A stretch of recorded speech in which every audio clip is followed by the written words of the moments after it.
कड़ाके की ठंड का समय था। पूरे जंगल में कोहरा छाया हुआ था। ऐसे में गरम गरम जलेबियां मिल जाएं तो क्या बात है। जंगल के कोने पर कालू कौवा अपनी जलेबी की दुकान लगाता था। आओ भाई आओ, गर्मा गर्म रसीली जलेबियां खाओ, ठंड भगाओ और मिठास पाओ। के सभी पक्षी कालू की दुकान पर भीड़ लगाए रहते थे।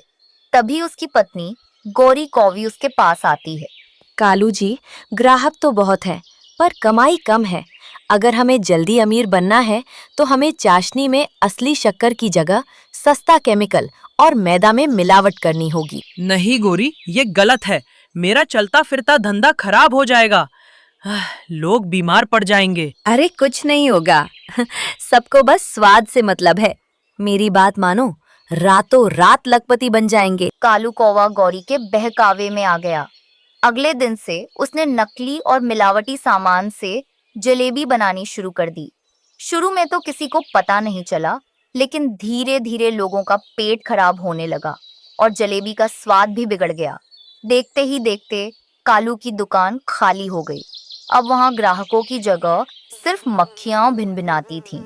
उसी जंगल के दूसरे छोर पर रीमा चिड़िया अपने 2 छोटे बच्चों कुक्कू और चुटकी के साथ एक पुराने घोंसले में रहती थी। रीमा अमीर पक्षियों के घरों में झाड़ू पोछा करके अपना गुजारा करती थी। एक शाम कुक्कू और चुटकी कालू की खाली दुकान को हसरत भरी निगाहों से देख रहे थे। भैया देखो वो जलेबियाँ। हाँ, काश हमारे पास भी पैसे होते। हाँ चुटकी, पर माँ कहती है कि अभी हमारे पास इतने पैसे नहीं हैं। तभी रीमा काम से वापस लौटती है। मेरे नन्हे बच्चों, यहाँ बाहर ठंड में क्या कर रहे हो? माँ, हम बस देख रहे थे।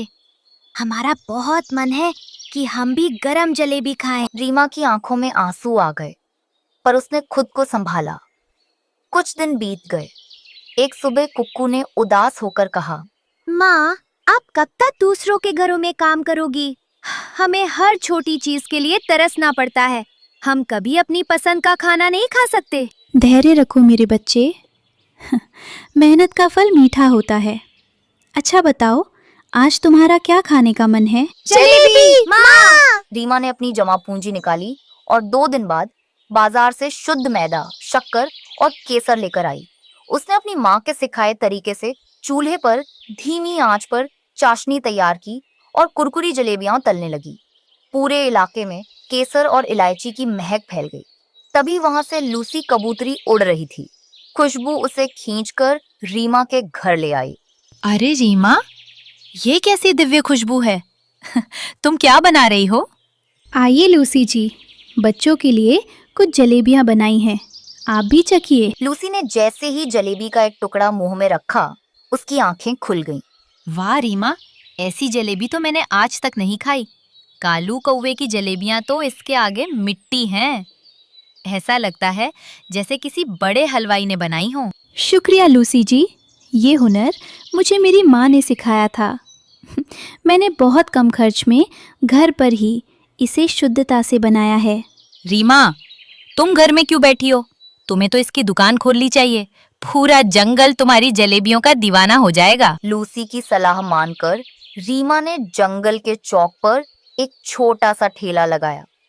ठंड का मौसम था और रीमा की शुद्ध देसी घी वाली जलेबियों की खबर आग की तरह फैल गई। सभी पक्षी कालू की दुकान छोड़कर रीमा के पास आने लगे।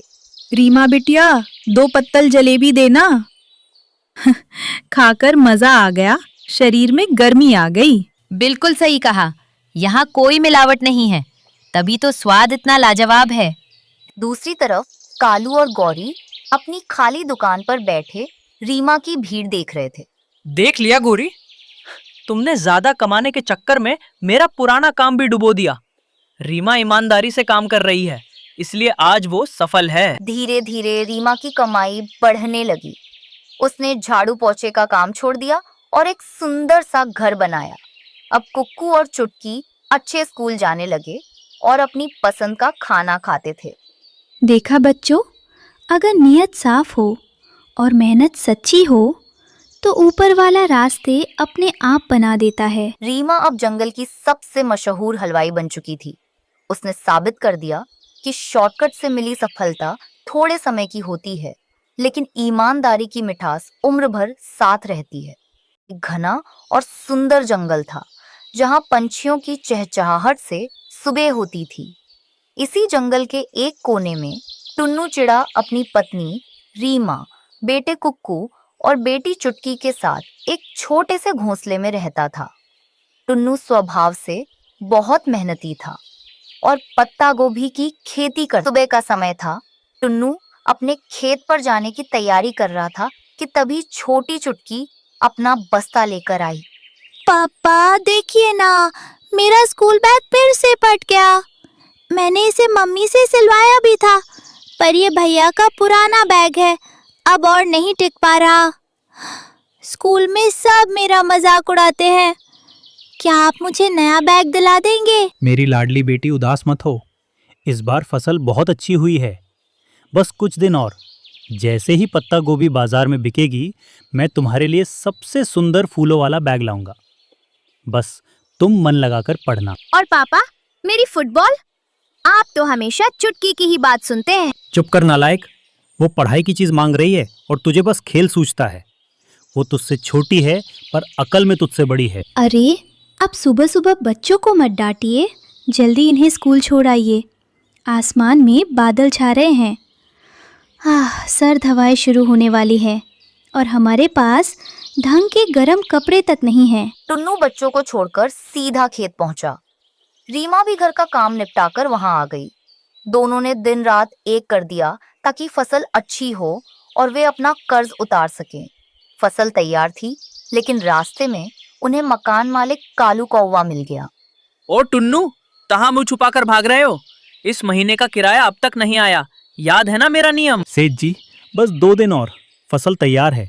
कल काटते ही आपके पैसे चुका दूंगा। देख, मुझे कहानियां मत सुना। अगर कल पैसे नहीं मिले तो सामान समेत घर से बाहर फेंक दूंगा। इतना कहकर कालू वहां से चला गया। उस रात टुन्नू और रीमा चैन से सोए कि कल सब ठीक हो जाएगा। लेकिन आधी रात को अचानक मौसम ने करवट ली। बर्फीली हवाएं चलने लगी और देखते ही देखते पूरा खेत बर्फ की सफेद चादर से ढक गया। सुबह जब टुन्नू खेत पहुंचा तो वहां सिर्फ जमी हुई काली पत्ता गोभियां थीं। सब बर्बाद हो गया रीमा। भगवान ने हमारे मुंह का निवाला छीन लिया। अब मैं बच्चों को क्या खिलाऊंगा? कालू को किराया कहाँ से दूंगा? हौसला रखिए, कुदरत के आगे किसी की नहीं चली। अगर भगवान ने रास्ता बंद किया है तो कोई खिड़की जरूर खोली होगी।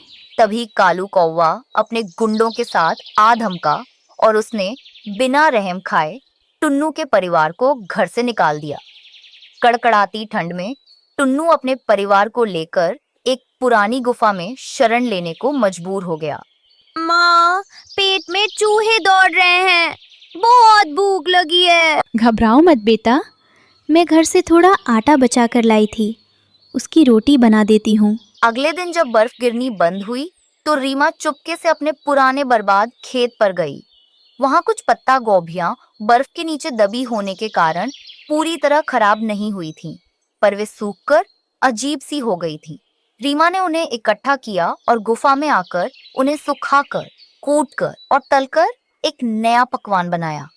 जब उसने वह गर्मा गर्म डिश सबको परोसी तो सब दंग रह गए। वाह माँ, ये क्या है? ये तो रोटी सब्जी से भी ज्यादा स्वादिष्ट है। रीमा, ये तो कमाल है। बाहर से कुरकुरा और अंदर से नरम। तुमने ये कहाँ से सीखा? कहीं से नहीं, बस उन बची हुई पत्ता गोभियों को धूप में सुखाकर मसालों के साथ तल दिया। इसे मोमोज कह सकते हैं। अगर तुम ये जंगल के चौक पर बेचो तो लोग दीवाने हो जाएंगे। चलो, आज से ही काम शुरू करते हैं। रीमा ने सूखे पत्तों से प्लेटें बनाई और टुन्नू ने एक छोटा सा ठेला सजाया। जैसे ही मोमोज की खुशबू जंगल में फैली, पक्षियों की कतार लग गई। तोते, मैना, कबूतर सब रीमा के पत्ता गोभी मोमोज के मुरीद हो गए। देखते ही देखते टुन्नू और रीमा की मेहनत रंग लाई। अब उनके पास सिर्फ पैसे ही नहीं बल्कि जंगल में इज्जत भी थी। कुछ महीनों बाद टुन्नू ने अपना खुद का एक मजबूत लकड़ी का घर बनाया। उस घर के बाहर कुक्कू अपनी नई फुटबॉल से खेल रहा था और अंदर चुटकी अपना चमचमाता हुआ नया बैग सजा रही थी। देखो रीमा, आज हमारे पास सबके लिए गर्म जैकेट भी है और बच्चों की खुशियां भी। सच है टुन्नू जी, गरीबी इंसान को तोड़ सकती है, लेकिन अगर इरादे मजबूत हो तो वही गरीबी कामयाबी का रास्ता भी दिखाती है। अंत में टुन्नू और रीमा की मेहनत ने साबित कर दिया कि किस्मत भले ही इम्तिहान ले, लेकिन जो मुश्किल वक्त में हार नहीं मानते, सफलता उनके कदम चूमती है।